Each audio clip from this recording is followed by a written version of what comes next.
Hari ini saudara Zamri dan saudara Zul Amali Hussein akan bersama saya untuk masuk.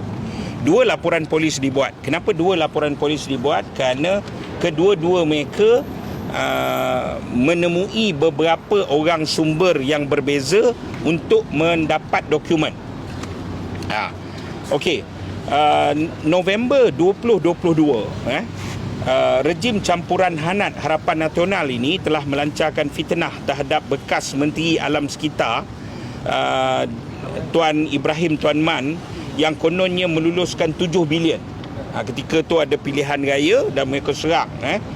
Yang sebenarnya akhir dibuktikan oleh bekas Menteri Tuan Ibrahim Tuan Man bahawa benda itu peringkat kertas cadangan.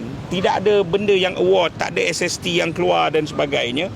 Lepas kantoi, seperti biasa, rejim ini memang biasa menipu duit judi lah apalah. Lepas kantoi dia diam, kan? Kecuali Anwar telah mencipta naratif dengan mengalih semua isu dengan menyebut RTB ini boleh jadi murah kalau buat tender terbuka. Jadi dia kaji semula untuk murahkan RTB itu. Sekitar April 2023, satu surat telah tersebar di internet. Surat Nik Nazmi tanda tangan Menteri Sumber Asli Alam Sekitar dan Perubahan Iklim, dan mereka tanda tangan surat ini memohon kepada Anwar Ibrahim selaku Menteri Kewangan atau Menteri dalam Perdana Menteri untuk buat runding terus dengan ada nama syarikat semua. Kan? Dan lebih menarik apa dia?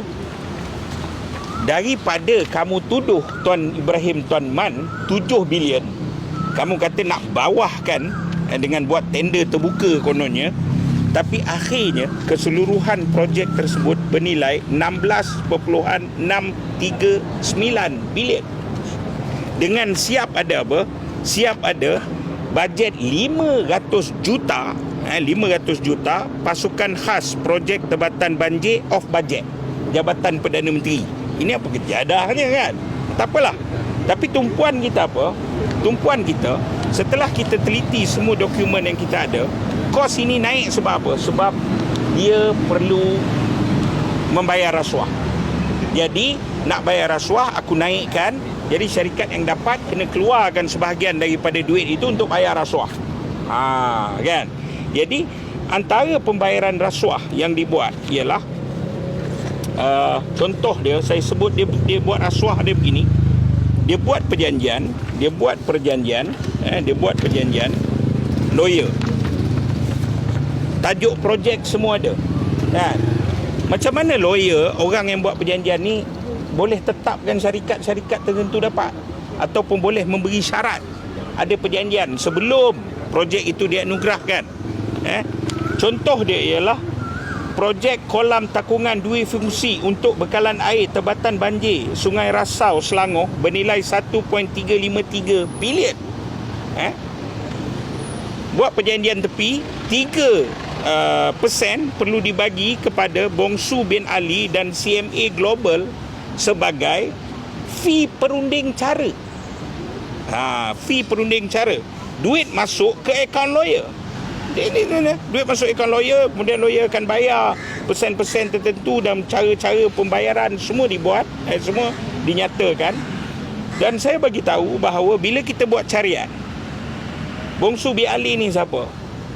Nombor IC 791012105445, driver Majlis Perbandaran dalam negeri Selangor dengan grade jawatan H11 yang gaji RM2,000, dan dia menerima 100 juta.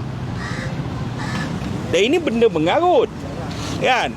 Bila kita tengok CMA Global ni syarikat apa? Syarikat construction ke, syarikat hebat konsultan ke apa ke? Tak. Syarikat berpekalan alamat pendaftaran perniagaan di negeri Terengganu, dan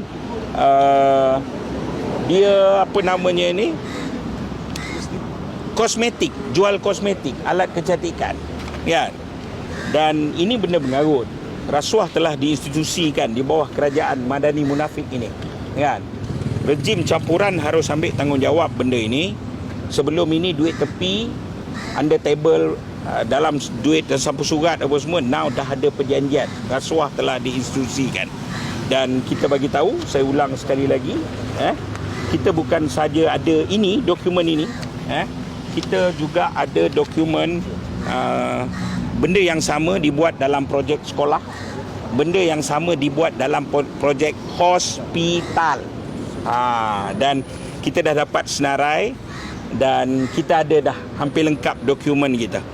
Cuma hari ini kita tumpu kepada Tempatan Banjir. Cuma pagi tadi kita dapat mereka reflect macam mana, mereka dah panik kan. Semua proksi-proksi tu, syarikat-syarikat yang dapat tu mula lantik mereka sebagai pengurus projek. Kita dapat surat-surat lantikan tu kan. Mereka nak cuba menutup benda ini. Tapi kalau agensi apa namanya ni, penguatkuasa selidik, come on lah, kalau dalam akaun saya ada 1 juta pun, bukan kata